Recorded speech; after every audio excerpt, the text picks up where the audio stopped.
Shibal, que je vois qui vient d'arriver en ligne, et qui est un ambassadeur TechEd comme moi, a eu l'initiative il y a quelques semaines de lancer des cafés virtuels comme ça.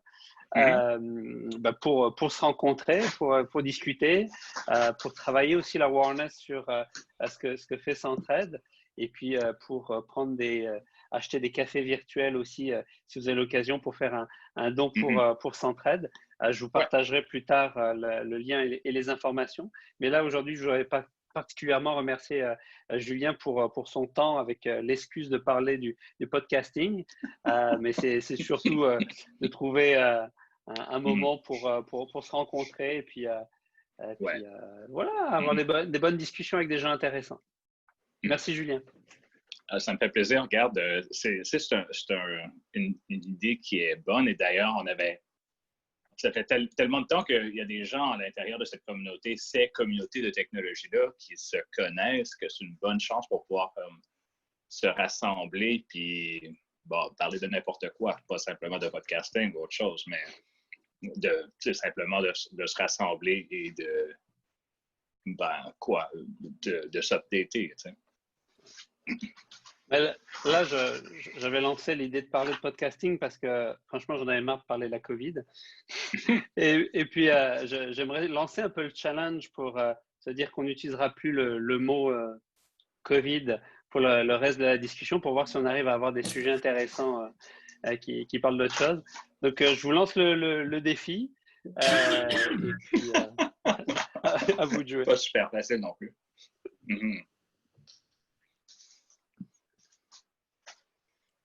Défi accepté, je sais pas. Tu dois mettre ton pouce, tu dois liker. Ah ouais. Tu dois liker, oui. Donc moi, personnellement, ça fait 120 jours que je suis pogné à l'intérieur, pour une raison qu'on ne peut pas connaître, mais qu'on peut discuter. Mais effectivement, le renouvellement de l'audio en général, c'est pas quelque chose qu'on peut vraiment ignorer, dans le sens que, il y a plusieurs applications qui sortent en ce moment, qui ont énormément de mouvements, non seulement que évidemment que ça donne aux gens le temps de pouvoir écouter de plus en plus de podcasts, mais aussi il y a des trucs qui sont plus collaboratifs, comme Clubhouse. Évidemment qu'il y a des gens qui ont commencé à connaître, puis moi, ça fait peut-être 3 mois que je suis dessus. Les invitations sont malheureusement rares. Je vais commencer d'ailleurs ce samedi. Il y a déjà comme des leçons d'espagnol à tous les dimanches duquel je fais partie, mais il n'y a pas de leçon de français. Donc, ce samedi, je vais commencer ça sur Clubhouse. Et ce qui se passe, c'est qu'il y a des salles comme ça, mais juste du audio, où c'est que les gens se rejoignent spontanément et peuvent partir n'importe quand.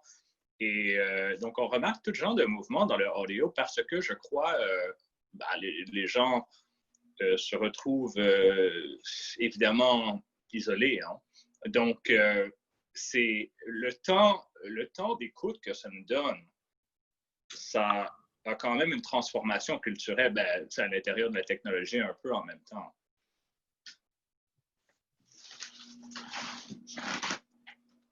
Ouais, comme les plateformes vidéo de streaming et de vidéoconférences ont explosé. Ouais. Une question, et je me sens très ignorant. Est-ce que vous pouvez nous expliquer un peu plus c'est quoi Clubhouse? Ah, OK. Donc, Clubhouse, c'est une application, regarde, je vais vous montrer, c'est spontané. C'est une app privée de Silicon Valley, que les gens sont frustrés parce que c'est privé. Et ça fait chier les gens. They make it feel like it's exclusive et que c'est comme juste pour les gens riches de Silicon Valley, mais c'est pas le cas. C'est drôle parce que c'est Bill Murray. Tu vois Bill Murray ici, l'icône qu'on voit sur mon téléphone.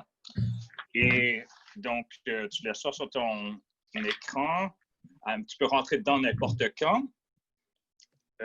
Drôlement, il n'y a personne à l'intérieur en ce moment. Donc, c'est une application où est-ce que tu peux avoir absolument personne à l'intérieur. C'est comme un clubhouse genre vide, où est-ce que tu peux commencer une salle. C'est peut-être un peu awkward que je le fasse en ce moment, mais je peux le faire. Donc, ça dit « Start a new room ». Et n'importe qui peut faire ça. Ça me dit « You must disconnect the call » parce que je suis présentement sur un appel téléphonique avec vous. Mais je peux faire « Continue anyway ». You know? Et ensuite, ça va créer une salle. La salle est virtuelle, comme ça. « Woo, nice room ». Et une fois que c'est fait, là, il y a des gens qui peuvent se rejoindre. Il y a comme peut-être 3000, 4000 personnes à l'intérieur de l'application en ce moment et qui sont invités. Ils invitent peut-être 50 ou genre, je ne sais pas trop quoi, personnes par jour au gros max pour que la communauté, les gens s'intègrent de plus en plus et que ça soit genre un peu des amis qui se connaissent déjà un peu pour qu'il y ait de la discussion, tu sais, de la discussion qui est un peu un sujet pour que les gens savent de quoi se parler un peu, plutôt que des gens au hasard. Et donc, récemment, la raison pour laquelle c'est comme un big deal, c'est parce que Andreessen Horowitz et Benchmark, deux firmes de venture capital très, très populaires et bien connues et respectées, se sont battus pour pouvoir mettre de l'argent à l'intérieur de la ronde. L'application a 3-4 mois, juste 3000 usagers, but it was done at a $100 million valuation. Parce que tout le monde veut rentrer à l'intérieur et tout le monde veut être à l'intérieur. D'ailleurs, toutes les fois que je publie sur Twitter une affaire de Clubhouse, les gens m'envoient des demandes de invite et je n'ai pas de invite. C'est rare qu'on en obtienne. Et ce que ça démontre vraiment, c'est presque comme si tu étais sur un talk show, mais que c'était à l'arrière de ta perception.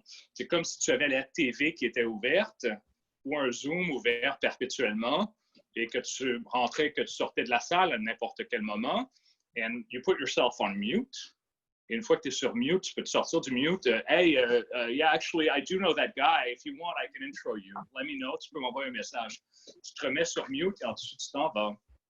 Ah. Et donc, c'est constamment une discussion qui s'évolue. Tu vois les gens qui sont à l'intérieur, mais c'est que du audio.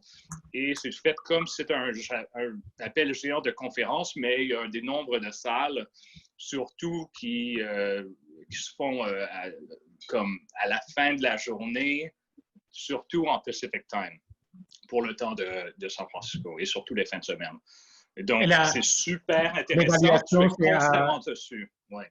Et c'est à 100 millions de valuation actuellement? Actuellement, ils ont mis 10 millions à l'intérieur. Là, il y a comme 200 personnes qui essayent de rentrer dans cette ronde-là. D'ailleurs, j'ai mis légèrement, vraiment pas beaucoup d'argent, mais un peu d'argent dans cette ronde-là. Et les gens qui sont à l'intérieur savent pourquoi que c'est super intéressant, parce que une fois que tu es à l'intérieur, tu te retrouves dans l'application à tous les jours. Simplement parce que c'est ton latent, c'est ton temps où c'est que tu n'as rien à faire, un peu ton temps Facebook.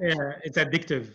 Oui. C'est un temps passif que tu utiliserais à gosser, faire n'importe quoi. Là, autrement, you might be on Twitter, mais au lieu, tu veux participer un peu plus activement à quelque chose. Et ça donne que des coups des affaires, c'est intime, comme le podcasting d'ailleurs. Et en même temps, tu as la capacité de participer très activement si ça te tente. Et donc, tout genre de gens, a lot of celebrities in Los Angeles font un peu des salles où est-ce qu'ils font faire des entrevues où ils discutent de ce qu'ils veulent. La communauté de entertainment, a lot of rappers and singers and people in like actors, etc., rentrent dedans. Ils ont toutes comme des discussions avec 200 personnes. Il y a eu un peu des scandales à l'intérieur déjà. Donc, mais la grosse affaire, c'est que c'est fait en audio et que tu participes sans participer. Et donc, c'est un peu difficile à décrire et c'est difficile à décrire pourquoi c'est spécial. Mais une fois que tu es à l'intérieur, tu comprends pourquoi c'est spécial et pourquoi ça va marcher. C'est un peu difficile à décrire. Mais... Je n'utilise pas non plus, mais Discord aussi a une expérience peut-être un peu similaire. Voilà. Oui. Apparemment, c'est comme Discord. Je n'utilise pas Discord. Mais ceci, c'est plus, je te dirais que la communauté peut être différente et que ça peut être peut-être aussi gros. On va voir.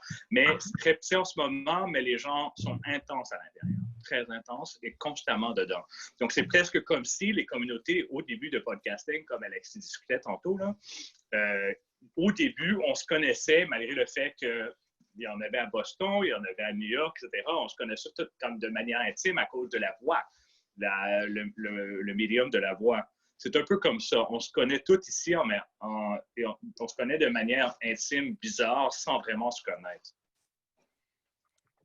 Et donc, oui, c'est un peu comme au début de Twitter, il y avait très peu de personnes sur Twitter à Montréal. Alors, on pouvait juste avoir une discussion sur Twitter et après aller prendre un café ensemble, bien qu'on ne se connaissait pas. C'est exactement ce qui se passe d'ailleurs. Justement, à cause du fait que les gens ne peuvent pas aller ailleurs, ils se rencontrent à l'extérieur, c'est-à-dire dans la rue, genre, après s'être rencontrés à Clubhouse, et parce que tout à coup, ils ont l'impression qu'ils ont des relations qui ont duré longtemps, malgré le fait que ça fait 30 jours qu'ils se connaissent. Et peut-être à cause d'un manque d'intimité qu'ils ont autrement, parce qu'ils ne voient personne dans leur vie normale. Pendant ces 3 derniers mois de vacances, vu qu'il ne faut pas le nommer, et dans les médias, on a entendu beaucoup parler de la pression psychologique qu'être confiné comme ça allait avoir sur nos enfants, parce qu'il faut protéger les enfants. Les enfants, mon fils, c'était un peu connu via Fortnite. Il était toujours en train, il jouait beaucoup à Fortnite, mais il était en train de jaser avec ses amis. De l'autre côté, j'avais ma fille avec son iPad. Elle passait des heures et des heures à produire des spectacles de petites marionnettes dans des applications pour filles avec des petites poupées que tu fabriques et tout ça. Puis, j'ai l'impression, en quelque part, qu'ils ont été moins touchés psychologiquement que nous. Parce que, ils n'ont pas de compte à payer, ils sont pas...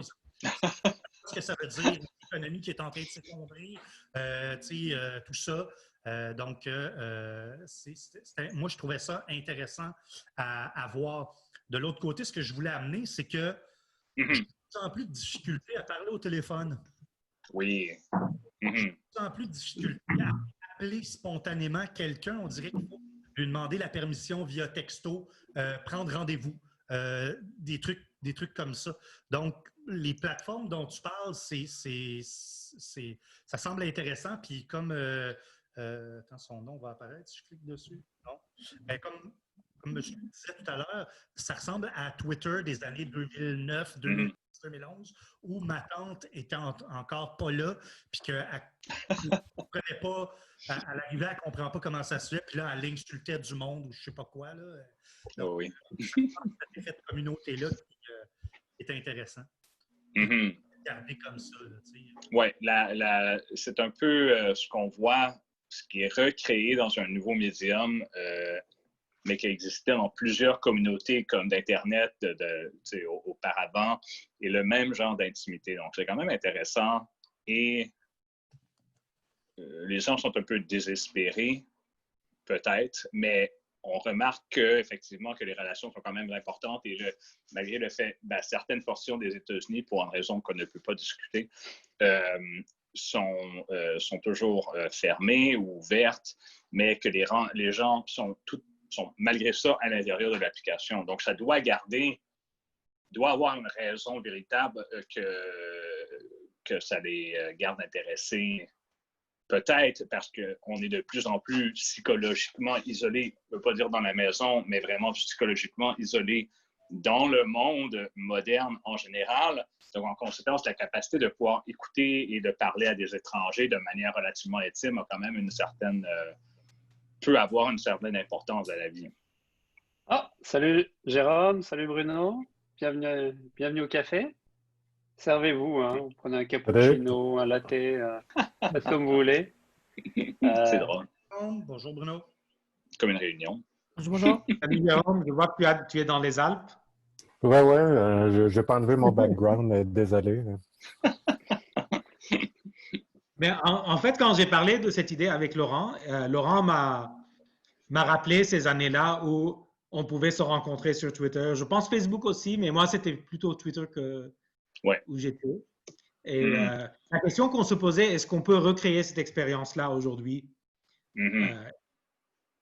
Alors, si quelqu'un a des idées, comment on peut améliorer l'expérience ici dans le café pour recréer cette ambiance, inviter plus de gens à venir et à participer? Dans ce truc-ci.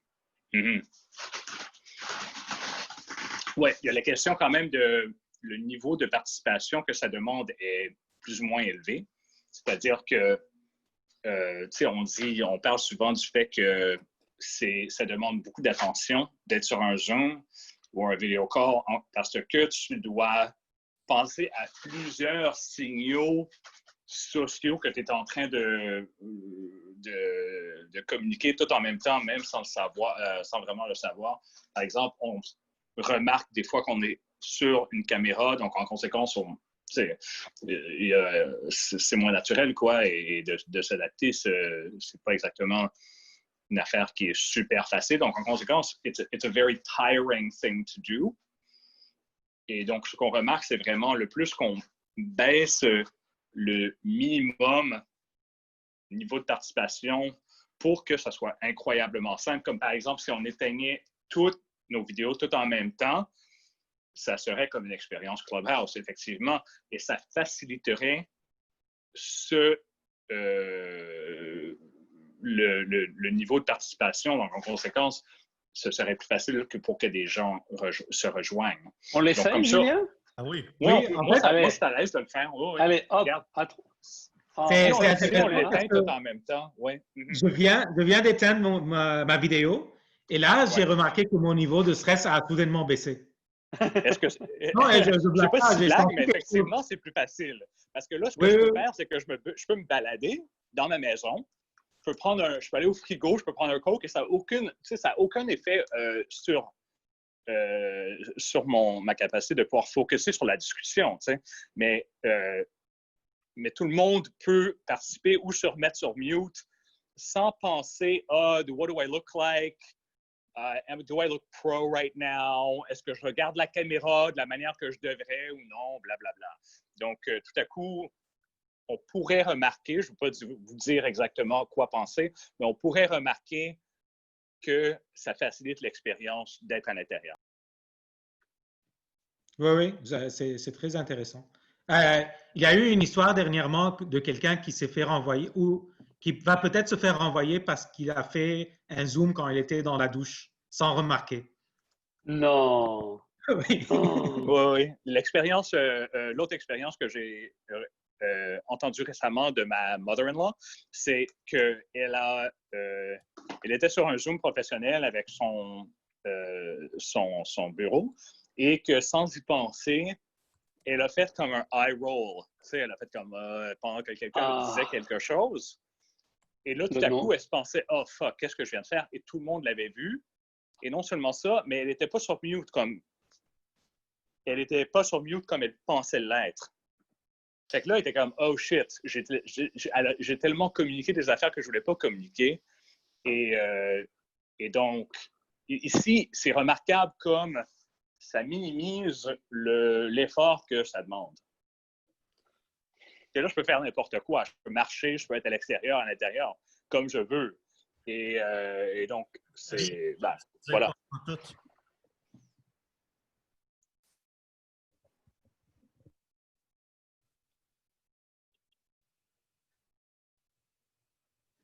Hello? Allô? Oui. Ah. Donc, voilà une autre affaire qui se passe des fois. Alors, c'est ça, quand il y a une vidéo, les gens sont moins impliqués, par contre. C'est peut-être moi, ça ne me stresse pas, là. Je sais que j'ai une coupe COVID, là, mais je trouve que le temps de vidéo, c'est moins interactif, on est moins engageant. Effectivement. Oui, donc ce qui se passe à l'intérieur... On peut mute et rien écouter, là. Oui, c'est bizarre. Et non seulement ça, mais ce qui se passe à l'intérieur de cette application-là, ou avec le truc juste audio, c'est que les gens se retrouvent en train de dire « Ouais, ben des fois, il y a des silences et c'est acceptable. » Il y a quelques raisons pour lesquelles c'est acceptable. Un, c'est que by default, tu te mets sur mute parce que tu ne veux pas interrompre les gens avec un bruit qui est dans le background. Ici, j'ai une demande psychologique dans le reste de la salle, que ce soit silencieux. J'ai mon chien qui est là, qui est à terre. And God forbid, it barks. C'est là tout à coup, grosse affaire. Même si je me mets sur mute ici, il faut quand même que je protège comme l'arrière de la salle ici, du vidéo qui va aussi être dérangé.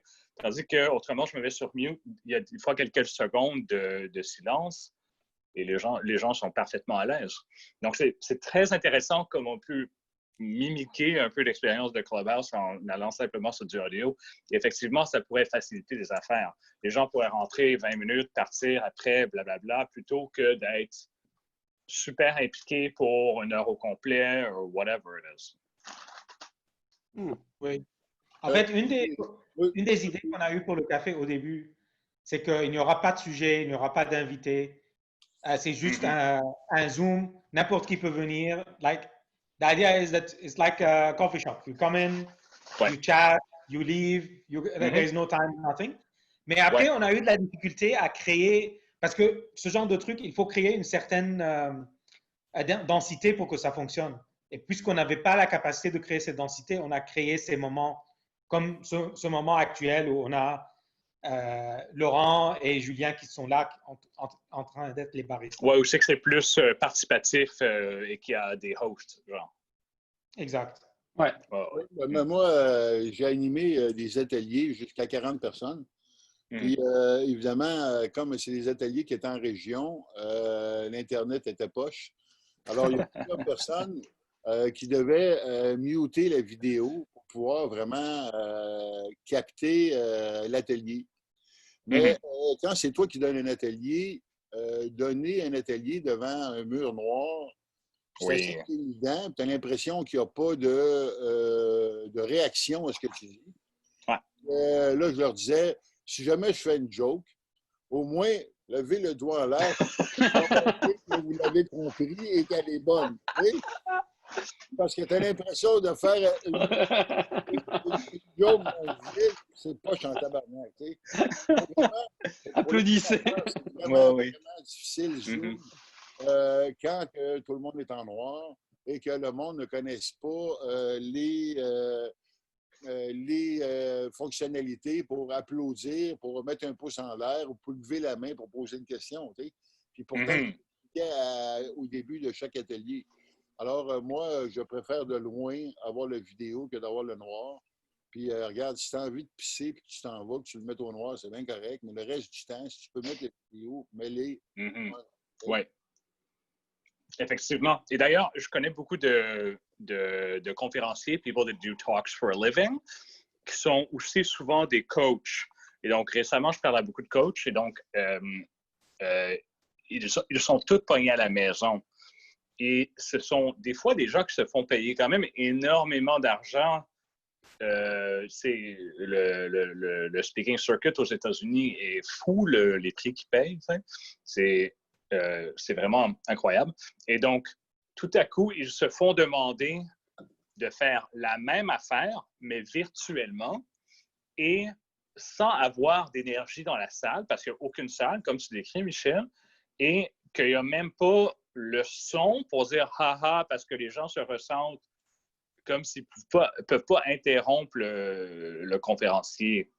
Donc, tout à coup, la psychologie est complètement transformée par la situation et la job devient pas mal plus difficile. Et non seulement ça, mais ça va réduire les prix, évidemment. T'sais. Et des fois, ça va changer la nature de l'événement et l'importance de l'événement parce que tout le monde peut être là. Il n'y a pas de limite de personnes dans la salle parce que c'est plus facile de se rendre. Donc, pourquoi est-ce qu'une personne qui va participer dans le audience de ça paierait 2000$ pour y être? Parce que ce n'est pas exclusif. Et donc, le prix de tout va comme super gros changer. Plein d'affaires de même. Et en plus, comme ma vidéo est on et que je donnais des ateliers, il y en a une qui s'est plaint que je fumais pendant mes ateliers. C'est ça, parce que c'est pas professionnel. C'est ça que j'allais dire. Il me semble que les cafés, c'est non-fumeur maintenant. Là. Non, mais j'imagine la personne qui était incommodée par la fumée. Oui. Hey, ça me dérange. C'est pour toi, Laurent. C'est vrai que tu fumes beaucoup, là. Je veux dire, en 10 minutes, tu as ta deuxième clope, là. C'est pas bien, Michel. Oui, j'ai remarqué qu'il y en avait. Donc, c'est Politician offers to resign after showering during live video meeting. OK, oui, effectivement. Oui. Donc, c'est des affaires comme ça. Et donc, l'exemple le plus embarrassing qui s'est passé sur Clubhouse, c'était le fondateur d'une compagnie, le cofondateur de la compagnie Atrium, qui est une compagnie quand même bien connue, qui a été commencée par le fondateur de Twitch, c'est-à-dire Justin Can, ils ont vendu Twitch à Amazon pour like $1 billion. Donc, sa seconde compagnie, Atrium, était une compagnie comme comme avocat, technologie, de droit, etc., comme virtuel. Et sur Clubhouse, quelqu'un avait laissé ça sur son téléphone, avait laissé Clubhouse ouvert sur son téléphone pendant qu'il faisait des appels sur un autre téléphone. Et c'est parce que c'est un avocat, tout à coup, c'était comme plein de discussions privées sur lesquelles il était, sans le savoir, sur une application. C'est que n'importe qui peut se rejoindre dans l'appel. Wow. Il a fait ça pendant comme 5 heures. Wow. Et donc, il était constamment, parce qu'il n'y a personne qui, versus ici, où n'importe qui peut parler, je crois. Sur Clubhouse, il y a comme un speaker, genre like a stage, et il y a le audience. Et le audience, c'est par défaut, c'est comme tout le monde qui se rejoint. Et s'il n'y a pas d'autres invités qui sont des speakers, il y a une personne qui peut simplement parler pendant des heures et des heures, et il ne force jamais que la salle se referme. So this person just stayed on for something like 3, 4, 5 hours sans qu'elle sache qu'elle soit sur l'application. Et donc, en conséquence, il y a plein d'affaires privées qu'ils ont discutées, quoi. C'est embarrassant. Il y a eu une autre affaire avec quelqu'un qui critiquait une journaliste et ça a leaké out. Je ne sais pas si tu as vu ça, mais en tout cas. Dans un meeting, on a eu une chasse d'eau. C'était bien drôle. Quelque chose. Regarde, Alex. Oui, donc effectivement, le monde change. Et, il y a 3 médiums, hein, comme on discutait. Une autre affaire, c'est simplement les AirPods et la transformation qui est possible à cause des AirPods. À cause de ça, il y a plein de gens qui sont en train de créer des applications qui sont comme presque un layer par-dessus le son de la vraie vie, où est-ce que tu peux avoir un peu d'expérience de Her, du film Her avec Joaquin Phoenix, qui est un film avec un gars qui achète un artificial intelligence, met ça dans son oreille, c'est privé. Il y a comme une femme dans sa vie, malgré le fait qu'il ne connaît personne. Et c'est comme sa relation intime avec cette femme virtuelle qui n'est pas une vraie personne. Et donc, il y a des gens en train de créer des applications comme ça en ce moment qui sont faites spécifiquement pour les AirPods Pro parce que les AirPods Pro ont la capacité de te laisser entendre le vrai monde et de mettre un layer par-dessus le vrai monde. Ah, wow. C'est du augmented audio reality. Ouais. Augmented audio reality. Oui, exactement. Augmented audio reality. Moi, j'ai un peu de cette expérience parce que j'ai des appareils auditifs.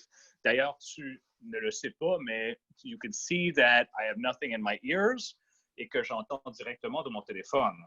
Ça, c'est parce que j'ai du Bluetooth qui est beamé dans mon téléphone. Si tu regardes dans la salle, il y a comme un 101, tu le vois-tu? Oui. C'est une des personnes dans la salle, c'est moi. C'est ma joke, parce que je fais ça avec tout le monde. C'est comme la loi 101. Ça démontre que je suis québécois, peut-être. Mais donc, il y a le 101 qui est là. C'est comme mon code privé à toutes les fois que je rentre dans un Zoom, parce que j'ai mon Zoom ici, qui est mon vidéo, et mon Zoom là-bas, qui est le audio. OK. Donc, je peux me balader vraiment, moi, sans avoir des appareils, des AirPods sur moi qui démontrent aux gens que je suis encore plus fou, que j'ai l'air encore plus fou. Là. Et je fais ça depuis les dernières 5 années avant qu'il y ait des AirPods. Donc, ici, ce sont des appareils auditifs. Regarde, je vais vous en aller. C'est super petit. Et ça force que j'entends le vrai monde, c'est-à-dire les vrais sons à l'extérieur, en même temps que j'entends les trucs qui se passent ici dans la discussion. Julien, je dois juste indiquer un truc, c'est que actuellement sur Zoom, on voit ton 101 et on ne voit pas ton Julien. Alors, ce qui fait pour l'enregistrement, on ne va pas te voir. On va juste voir le 101. Non, mais Laurent me voit, je crois. Ouais. Non, moi, je vois les deux. Sur le 101, tu ne me vois pas, juste pour clarifier. Le 101, vous le voyez comme un autre connexion. Ouais. C'est un canal séparé. Mon canal vidéo, c'est Julian Smith, que tu vois, c'est d'entre les Zooms, quoi. Mais pour l'enregistrement va prendre la personne qui parle. Intéressant. Je ne sais pas si tu peux contrôler ça pour que ça soit mieux. Tu peux remettre ta caméra puis cacher non-video participant? Fait comme ça, OK. What would I do? Comme de annuler ici et d'utiliser... Non, il peut piner. Il peut simplement piner ta vidéo. OK, d'accord. Avant-plan, puis à ce moment-là, même si d'autres personnes parlent, ben toi, tu ne changeras pas. Donc, il va prendre toi, puis on va entendre les autres en audio. Laurent, tu peux essayer de le faire parce que moi, mon interface est très limitée. Oui, c'est moins interactif. C'est moins interactif. Mais, voilà. Ah, voilà. The host has spotlighted your video for everyone. Would you like to join audio to speak? Donc, oui, c'est un peu un hack que je crée pour que j'ai mon expérience vraiment audio très de bonne qualité à cause du fait que mon sens de l'écoute est terrible. Donc, autrement, j'entends la salle, j'entends l'écho, j'entends plein d'affaires. Et ici, j'ai une expérience plus pure parce qu'il n'y a pas la salle ici. C'est directement du Zoom qui rentre exactement dans mes oreilles, comme si j'avais des AirPods. Very nice trick. C'est hack. Tu disais, t'as-tu maigri, Julien? Comment? As-tu maigri? J'ai maigri. Oui, effectivement, j'ai maigri. Après m'être occupé de ma dernière compagnie pendant 5-6 ans, j'avais comme gagné, je pense, 30 livres probablement. Fait que là, je les ai reperdus. Là, je suis rendu presque à mon 41e anniversaire. Donc, c'était comme mon deadline. Parce que ça n'allait pas se passer. Ça allait vraiment comme jamais se passer. Mon père est décédé en octobre. Lui avait une moustache. Fait que je suis un peu comme... Je suis même pas sûr si je veux faire ça.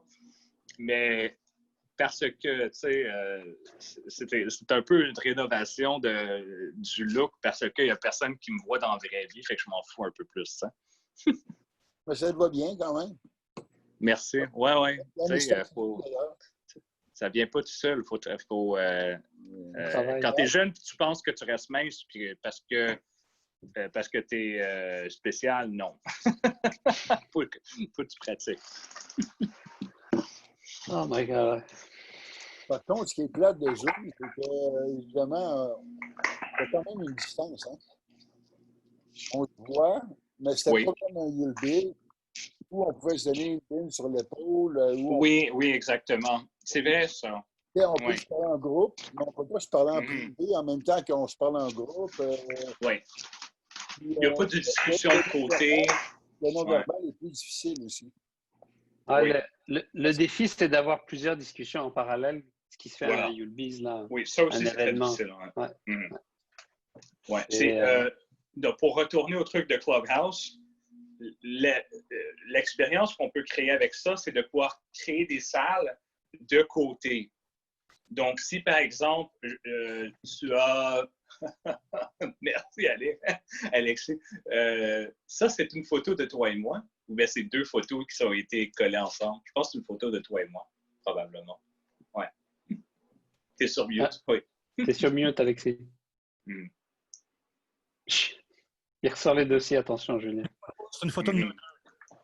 Oui, sûrement genre 2008, 2010, peut-être quelque chose comme ça.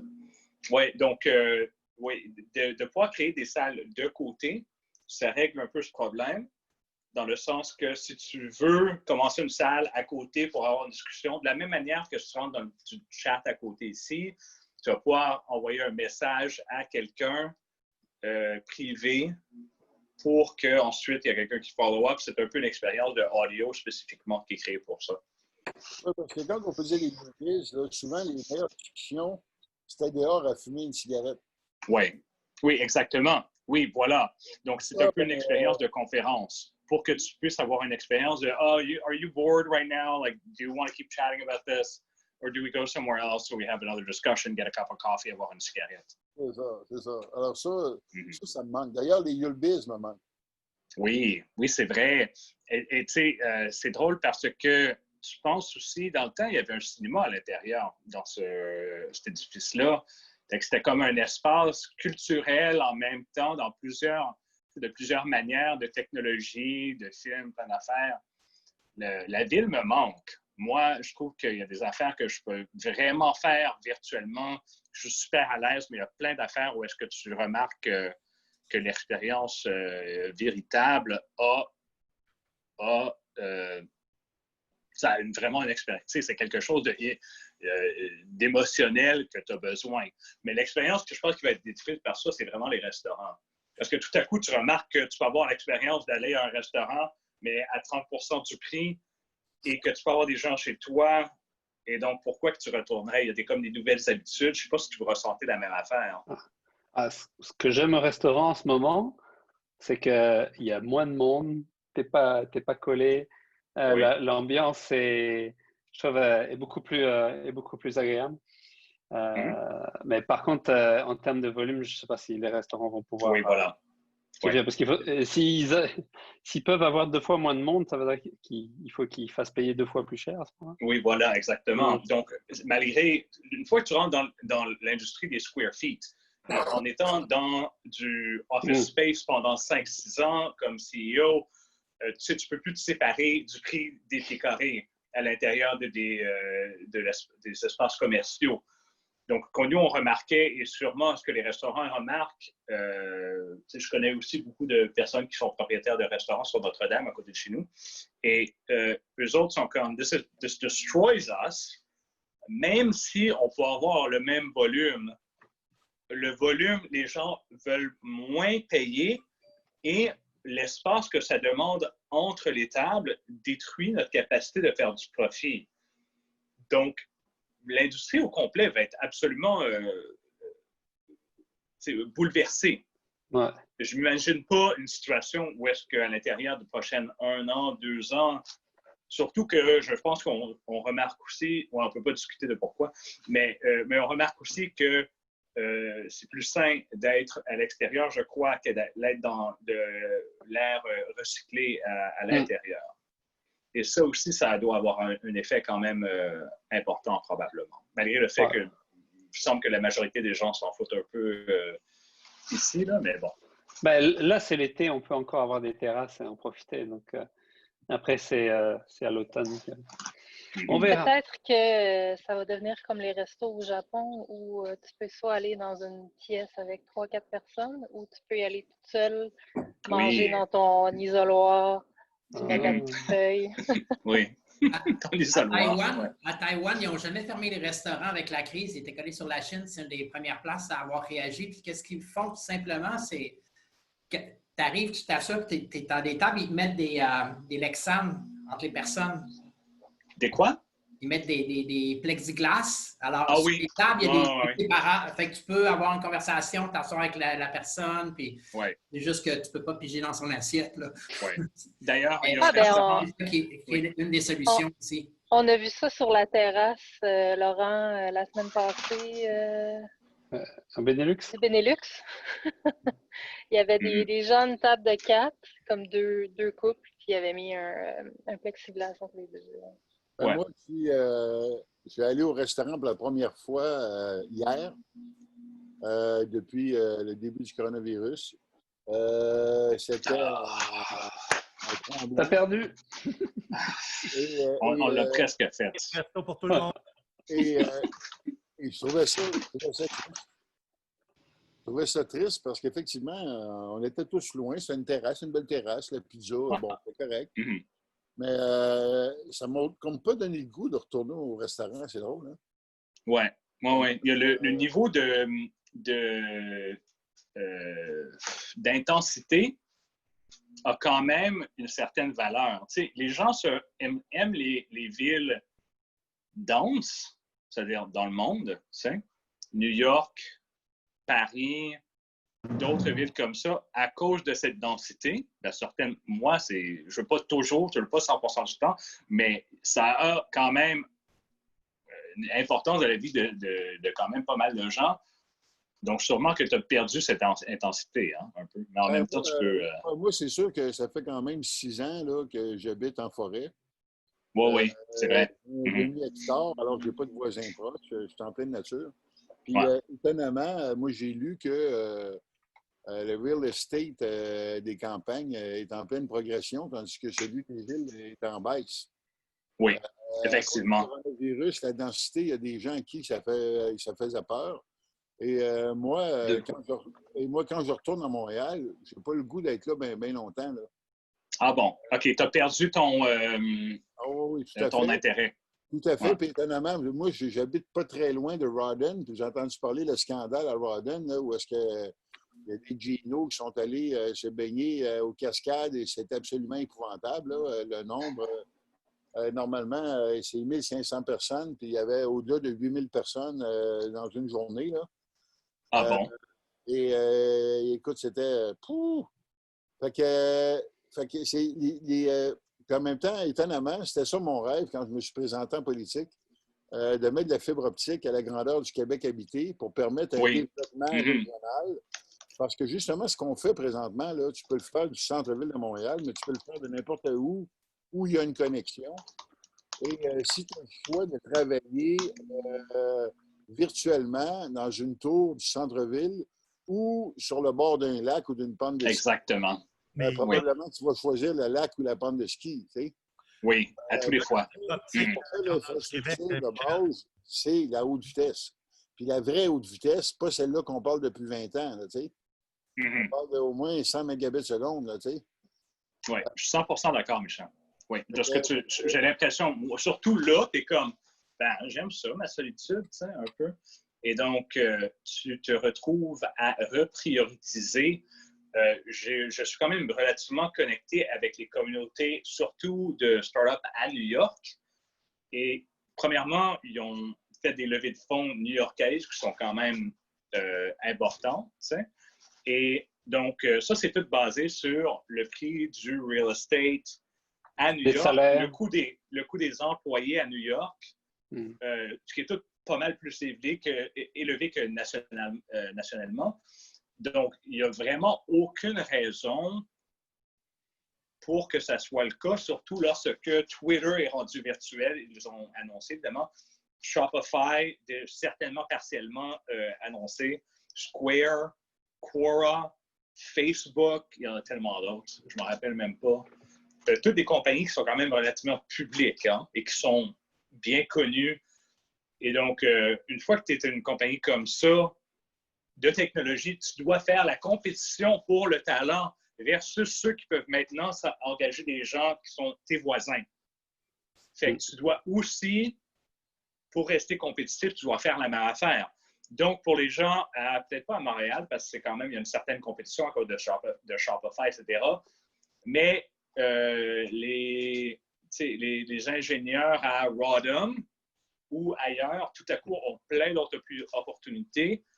Et j'ai l'impression que ceux à New York, ceux à Montréal, etc., on va voir les rents baisser et on va voir leur salaire baisser, mais graduellement, pareillement.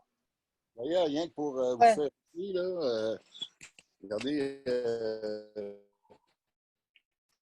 c'est sûr que comme environnement de travail, là, ça change d'une tour au centre-ville, tu sais.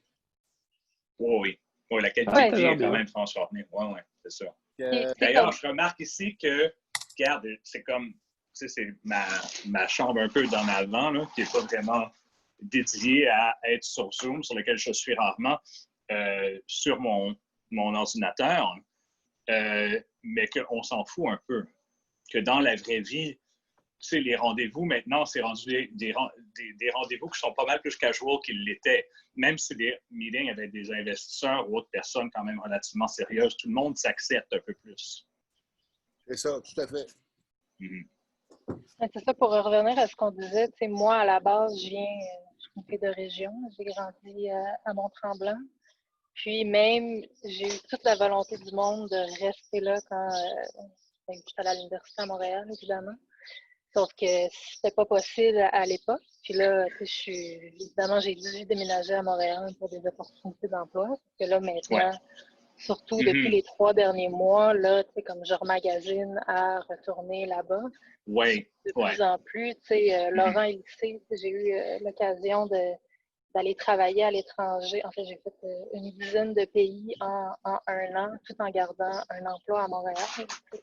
Fait que moi, les 3 derniers mois, ça...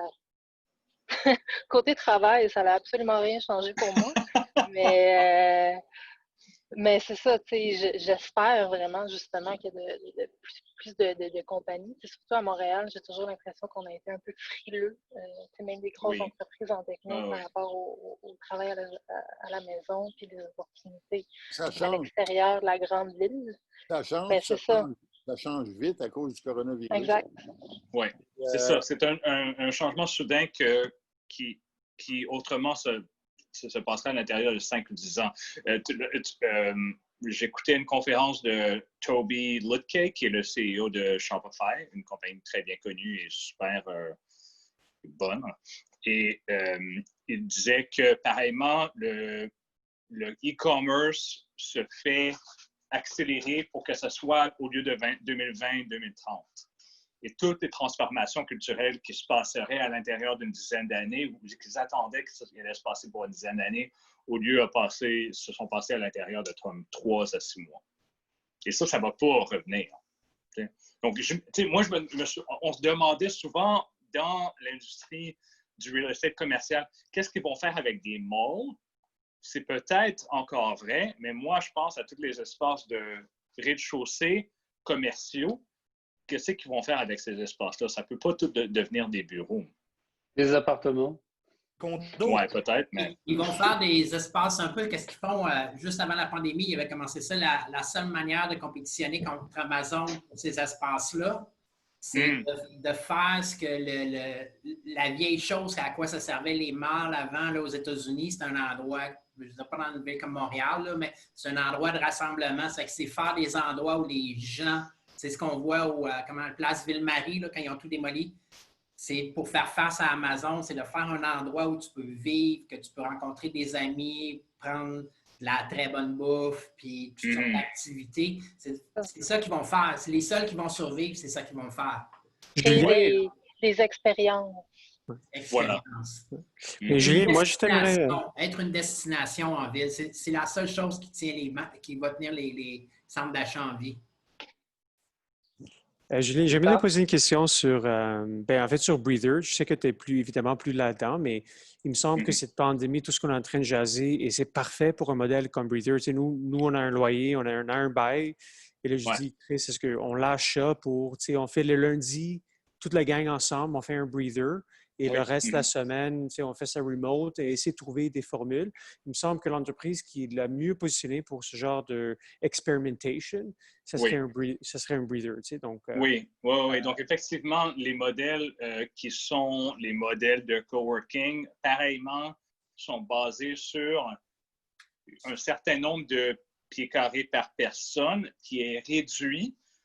Un bureau normal, ça demande d'habitude genre 100 pieds carrés par personne, normal, là, pas du coworking.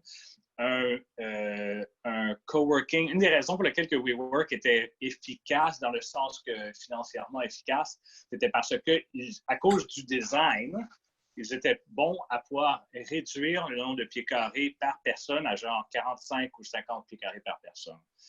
Et nous, ça n'a jamais été notre modèle. Excuse-moi, Julia, comment ils peuvent faire ça? C'est quoi la formule? Tu as l'impression d'avoir plus d'espace à cause du bon design, à cause du fait que tu aimes... La raison pour le vibe de communauté des espaces coworking, c'est une raison financière. C'est pas une raison économique du tout. C'est comme, hey, we're all friends. Well, guess why? Because we're stuck next to each other. Et donc l'expérience communautaire, ça fait partie du brand pour qu'il crée un avantage où là, il y a vraiment un désavantage de manque d'espace. Mais donc, pour conclure sur l'autre affaire, effectivement, d'avoir le time-sharing, des bureaux. Breather, c'est un modèle de time sharing qui a commencé dans des heures pour des rendez-vous. Ensuite, les gens demandaient des journées et maintenant, les gens demandent des mois de plus en plus. Et ça fait depuis 2017, je suis toujours sur le board en passant, donc je connais le management team, je suis dans les board meetings, etc. Et je suis quand même gros propriétaire de la compagnie, tu sais. Et donc, effectivement, les gens ont de plus en plus peur du coworking et je ne pense pas que ça s'en va. Et WeWork et les autres compagnies pensent un peu à de la manière qu'ils doivent réagir. Donc, mais malgré ça, c'est quand même une transformation économique en même temps. Donc, il y a plein de compagnies qui sont en train de repenser à toutes leurs dépenses. Et l'objectif, c'est vraiment de pouvoir tolérer les incertitudes pour toutes les compagnies. Que ce soit nous, que ce soit WeWork, mais ça n'a pas l'instabilité de WeWork dans notre cas. Effectivement. Donc, merci. Je suis content que tu utilises ça. Je suis 100% d'accord avec toi. Et toutes les compagnies que je connais qui sont dans le coworking sortent. Ils sont comme je ne peux plus tolérer. À New York, c'est encore plus fou parce que les quartiers sont transformés par un nouveau montant de crimes qui existe dans la rue qui n'existait pas avant. À cause du fait qu'il y a moins de gens, random violent or random street crime a accéléré énormément à New York. Donc, il y a certains neighborhoods qui étaient cool dans le temps qui ne sont plus du tout cool, mais qui sont plutôt plus dangereux. Ce qui est remarquable, moi, I didn't really think about that, mais c'est le cas. Et les gens, des fois, veulent sortir d'un quartier dans lequel ils voulaient rentrer auparavant.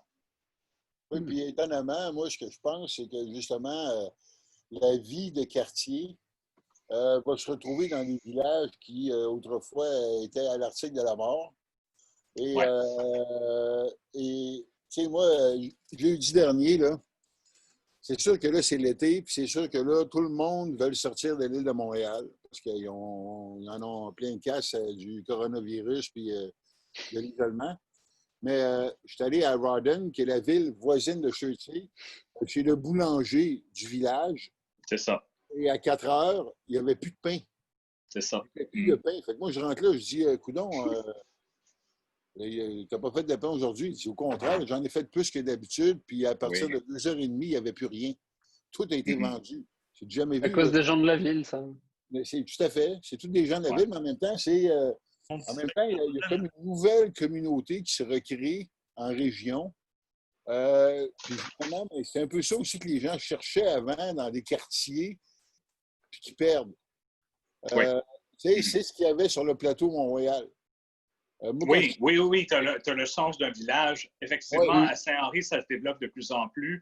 Et tu as l'impression que tu es dans un petit village connecté à comme une rue principale dans le village. C'est ça, puis tu connais le vendeur de légumes par son petit nom, puis tu lui fais des blagues, puis tu connais le boulanger, puis tu sais, quand tu t'en vas faire ton épicerie à l'emballeur, tu le connais, puis il te demande comment ça va. Ça, tu avais ça avant sur le plateau Montréal. Là, tu ne l'as plus. Tu as perdu ça, puis en plus de ça, là, ils coupent la circulation automobile, ce qui est encore plus. Oui, exactement. Michel. Je ne suis pas d'accord avec toi pour la circulation automobile. Ça augmente. Montréal, en ce moment, c'est noir de monde, les commerces. Ça augmente la business. C'est la circulation automobile, puis changer ça par des piétons puis des cyclistes, là, ça augmente la business locale. Je suis allé la semaine dernière, en semaine, puis il n'y avait pas un chat. Alors, ça dépend peut-être du moment. Peut-être que j'ai mal tombé, puis peut-être que les préjugés parlent. Mais bon, c'est...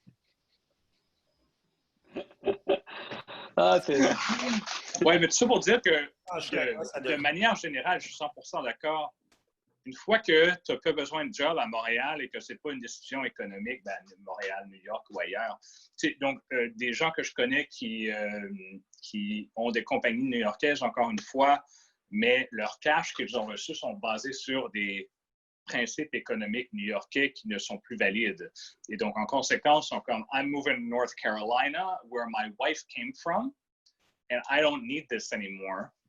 et leur compagnie est devenue virtuelle. Ce n'est pas des compagnies publiques, mais pour toutes les compagnies publiques qui ont fait ça, il va y avoir 200, 300, 500, peut-être 1000 compagnies de technologie qui sont comme des agences ou autre chose, qui sont bien à l'aise à le faire. Donc, pour moi, ça transforme les villages 100% et ça transforme les centres-villes absolument aussi. Un des podcasts que j'écoute, qui est Command Control Power, qui est à propos de gars qui sont techniciens Apple. Un des gars a fait le move il y a quelques années. Il s'est construit une équipe de travailleurs dans la ville où il fait affaire. Mais lui, il est parti sur la route en camping-car avec sa femme. Ils reviennent de temps en temps, mais ça fait 2 ans qu'ils sont... ils s'arrêtent, ils essayent de se brancher avec les différentes clés LTE. Il s'est donné des plans A, B, C pour la connexion. C'est pas toujours évident, mais puis le gars, il fait ça, puis c'est du soutien informatique. Donc, il y a une manière de pouvoir le faire à distance. Si ça, il y a une manière de pouvoir le faire à distance, il y a beaucoup de choses là, qu'on peut... justement tasser. Puis c'est beaucoup plus agréable de bouger dans la ville quand il y a quelque chose qui fait rester les gens chez eux, que ce soit les vacances de la construction ou autre. C'est plus facile de se déplacer. Moi, j'avais un coworking à Outremont. Puis, en principe, je l'ai toujours, là. Mais depuis 2 ans, je n'ai pas mis les pieds, j'en ai pas besoin. Moi, mes clients, que je sois perdu dans le bois ou que je sois dans le centre-ville de Montréal, ils s'en foutent, là. Bah, surtout que tu fumes, ils préfèrent que tu restes dans le bois. En plus. C'est peut-être pour ça qu'il n'y avait pas grand monde quand tu étais. Michel, je te mets un petit message, je te mets un petit lien dans le... Oh! OK, discussion à côté. Il y a Ilias qui est là, Pierre. Salut à tous ceux qui sont arrivés depuis tout à l'heure. Ça fait quand même quelques temps. Il y a Sylvain. Mais là, rendu à cet âge-ci, je ne peux plus en avoir à cette heure-ci. Hein. Dans le temps, avec Yulbiz, Michel, ça se faisait des cafés à 5 heures, mais non. Plus maintenant, malheureusement. Je suis curieux, qui en ce moment podcast dans les gens qui sont là? Qui a un podcast qui roule en ce moment? Il y a Nectar. Il y en a quelques-uns, mais le nombre d'écouteurs par podcast est stratosphérique comparé en 2005. Hein? Oui. Il y a une autre affaire qui est en train de grandir et de croître énormément, c'est les Substack, c'est-à-dire tu peux aller sur substack.com où ce sont des newsletters comme des blogs, mais privés, mais pas vraiment privés parce que n'importe qui peut en recevoir et se souscrire à ces affaires-là et les forwarder. Mais à cause de la facilité de l'affaire et à cause de la facilité de monétiser ces newsletters-là relativement au blog, un mouvement existe pour recréer cette affaire d'une manière nouvelle.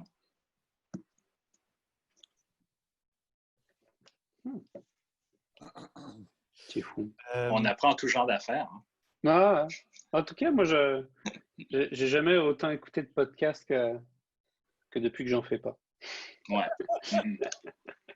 Non, mais... soit que t'en écoutes, tu sais. J'en écoute, mais j'ai remplacé tout le temps Facebook aussi par du temps d'écoute, du temps de lecture. Mais on voit du podcast je vais dire de meilleure qualité. On voit des professionnels, il y a 15 ans, les professionnels des médias, ils n'étaient pas sur les podcasts ou très peu. Il y a Bruno, je ne sais pas s'il est encore là, mais Bruno, c'était quand même le premier à se lancer dans les podcasts. Mais sinon, les autres médias, ils voyaient ça de loin, un peu comme les blogs, ils regardaient ça de loin en disant « c'est les amateurs qui sont là-dessus ». Mais maintenant, j'écoute des podcasts de journalistes de très bonne qualité, et puis qui sont faits avec les codes des podcasts, des histoires à part de la radio, de la télé qui fonctionnent très bien. L'autre chose, c'est la pertinence, en fait, des podcasts qui est plus acceptée. Là. Je veux dire, il y a 10 ans, il y a 15 ans, il me semble qu'à PodCamp, on disait encore, il y a encore une grande partie de la population qu'on doit éduquer à savoir c'est quoi un podcast. Encore aujourd'hui, dans des groupes Facebook du podcast, il y a du monde qui pose la question parce qu'ils ne sont pas certains de ce que c'est. Ma version à moi, c'est deux choses différentes. Moi, j'ai eu dernièrement, là, j'en ai parti un pendant la 40, en tout cas, les vacances que j'ai eues. J'ai eu Laurent Paquin, j'ai eu Claudia Larochelle, j'ai eu Jean-Michel Anctil qui sont venus au podcast. Et il n'y a pas eu de « Ah, c'est quoi? C'est-tu cheap? À tel point qu'il y a eu des rumeurs, je ne sais pas si ça s'en vient, mais l'Union des artistes a déjà fait comment je pourrais dire, un mémo pour dire « Hey, il y a un forfait minimum. Si vous allez dans un podcast, vous devez être payé. Sinon, vous devez... » L'Union des artistes. Toujours en train de déranger les gens. Ouais. Et si vous devez signer la décharge pour ne pas être payé, mais vous allez être hors union là, à ce truc-là. Donc, je pense que bon, ils essayent d'adapter leur modèle d'affaires qui ça ne marchera pas, là. Mais et il y a une grosse poussée de l'humour, en fait, en podcast. Mike Ward, son oui, podcast. Mike Ward, mais Mike Ward en faisait quand... Tu sais, Mike Ward a commencé en 2012-2013 à faire du podcast. Donc, ça fait quand même longtemps qu'il est là. Mais moi, j'ai aidé Phil Roy dernièrement à faire son Wi-Fi Comedy Club sur Zoom. Donc, lui, il ne le fait pas sur une plateforme de diffusion au plus de monde possible. Il rend ça, en fait, il joue avec l'offre et la demande et il l'offre à 200 personnes maximum. Il y a les gars de Sexe Illégal qui sont allés avec Jean-François Provençal, qui a une connaissance très, très aiguë du web, de comment ça fonctionne et qui a créé des fabuleuses communautés autour de ça avec des groupes qui sont dédiés à la ville à la mort. C'est le podcast qui rapporte, c'est le deuxième podcast qui rapporte le plus d'argent après 6 mois de vie seulement par rapport à Mike Ward. Donc, on voit beaucoup de choses. Puis pendant, au mois de mars, il semble avoir eu des deals sur les caméras et les produits parce qu'on ne trouve plus de webcam, on ne trouve plus de micro, on ne trouve plus de dongle pour brancher ces caméras à un ordinateur, à tel point que les compagnies qui font les caméras ont commencé à sortir des logiciels bêta pour transformer leurs caméras en webcam. Donc, en ce moment, si vous avez une Canon au-dessus de telle gamme, il y a un logiciel bêta que vous installez sur votre ordinateur et qui transforme votre caméra en webcam sans avoir... Ça fait une webcam de luxe, ça, quand même. Oui, quand même. Un podcast où est-ce que le gars, ce qu'il faisait dans son YouTube channel, c'était de tester des caméras, puis il y en avait une de 45 000 $, puis comme il n'y avait rien d'autre de disponible, il s'est planté une Canon de 45 000 $ comme webcam, tu sais. C'était la joke, là, mais... Et pour reprendre le point de Julien, tu sais, on a avancé de 10 ans, tu sais, et donc là, on est rendu comme, c'est plus les early adopters, là, c'est tout le monde. Donc, les barrières de rentrée ont descendu. Tu sais, tu parles de Substack, je suis comme complètement inondé de newsletters que je ne peux pas en lire. Et l'affaire qui est malade, c'est qu'ils sont tous bons, là, tu sais. Donc, quand le monde devient tout le monde est producteur, tu t'aperçois que tu peux apprendre tellement de sources, tu sais. Donc, pour moi, c'est vraiment une opportunité incroyable, tu sais, pour tout le monde. Si tu veux apprendre à propos du clean tech spécifique à un secteur comme X, il y a un Substack avec peut-être 2000 abonnés, mais c'est probablement le meilleur contenu sur un sujet très niché, là, tu sais. Donc, ça que je trouve que le monde découvre aujourd'hui, tu vois que des personnes peuvent bâtir des carrières à cause de ça. Et d'ailleurs, Nectarios, merci. J'ai aussi appris quelque chose, c'est-à-dire que cette salle n'est pas appropriée vraiment pour les Zooms parce que les affaires qu'on peut voir, c'est vraiment... Ouais, OK, il va falloir que j'arrange ça. Mais je vous remercie de votre temps. Et c'était fun de pouvoir se revoir de cette manière-là. Puis, donc, merci Laurent de m'avoir invité, c'est super cool. Merci Julien d'avoir accepté. d'avoir accepté ça, regarde, ça a l'air pas mal de nous faire rentrer chez toi. Non, mais c'est bien de partager ton intimité. On se rapproche comme ça. Oh, on t'a perdu. Je pense que tu as déconnecté l'Internet chez toi en bougeant ton ordinateur. Mais je fais un screen capture parce que je trouve que comme dernière image, c'est pas mal. Allez, hop. Mais on avait Julien pour 1 heure. On l'a eu pour 1h12 finalement. On a eu un peu plus de chance. Mais c'était vraiment cool de pouvoir se retrouver. Je fais un petit peu le tour là pour voir qui c'est qu'il y a. Ilias, c'est ce que tu oui. Ilias est connecté. Pierre? Oui. Ça va, Pierre? Oui, ça va bien. Bon, bien. Je voyais que tu étais en mode. Non, Julien de retour. En mode Julien revient. Ah, Julien?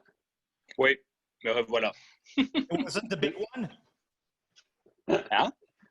We lost you. It wasn't the big one? Oui, c'était le big one. Fait que là, il reste juste le truc. Je voulais juste te dire à tout le monde que c'était super le fun de pouvoir se reparler. Et ça crée quand même une expérience quand même relativement intime et qui est une bonne comparaison à ce qu'on faisait anciennement. Ouais, il y a vraiment un esprit très cool. Je voudrais rappeler aussi le contexte, c'est TechEd, communauté tech qui soutient Centraide dans la lutte contre l'exclusion et la pauvreté. N'hésitez pas à faire un tour du côté de TechEd. Je sais qu'à Montréal, on a besoin de volontaires, on a besoin évidemment d'argent pour soutenir tous les organismes à Montréal. Il y a énormément de personnes qui ont été touchées. Ouais. C'est juste pour vous dire, hors période spéciale, en 2019, il y a plus de 20% de la population à Montréal qui vivait en dessous du seuil de la pauvreté. C'est quoi? C'est 15 000 $ par an pour une personne seule et je crois que c'est moins de 40 000 $ pour une famille avec 2-3 enfants. Donc, ils ont besoin d'aide, ils ont besoin de votre aide. Donc, n'hésitez pas à passer aussi la bonne parole. C'est aussi ça notre mission avec TechEd. Donc, merci Julien de nous avoir aidés. En même temps, on a passé un super bon moment. Merci et à la prochaine. Salut Julien. Salut Julien. Merci Julien. Bye. À bientôt. Je vais y aller moi aussi. C'était plaisant d'être avec vous. Gros bisous. Puis plaisir de vous revoir. C'était super le fun, tout le monde. Merci Michel. Mon numéro de téléphone. Merci Julien. Ça m'a fait super plaisir. Alexis, il faut qu'on se revoie plus souvent. Ta face me manque. Ça fait plaisir. Je suis sur Saint-Denis. On est en train de bâtir justement un studio de podcast qu'on a lancé il y a trois semaines. Saint-Denis et quoi? Saint-Denis, entre Marianne et Mont-Royal. Donc, t'es à côté de chez moi. On est au-dessus du Renaud-Bré, en fait, à l'espace Cowork. Et on a mis cette technologie-là de podcast. On a des bons micros, de bonnes caméras. Pas comme celle que j'ai en ce moment et que j'utilise, mais je pense que ça vaut la peine de venir voir ça. Et Laurent, tu es invité. Sylvain, si tu veux venir faire un tour. Bruno, qu'on n'entend pas, mais qui est peut-être encore là. Et le but, en fait, c'est d'avoir une plateforme pour des enregistrements audio au niveau des corporations, mais il y a un espace aussi qu'on fait pour les amateurs pour qu'ils puissent apprendre à opérer et on veut éventuellement faire de la formation ici. Donc, voilà. Ça s'appelle... C'est super cool. C'est sûr que je passerai te voir. Excellent. Attends. Salut Sylvain. Hello.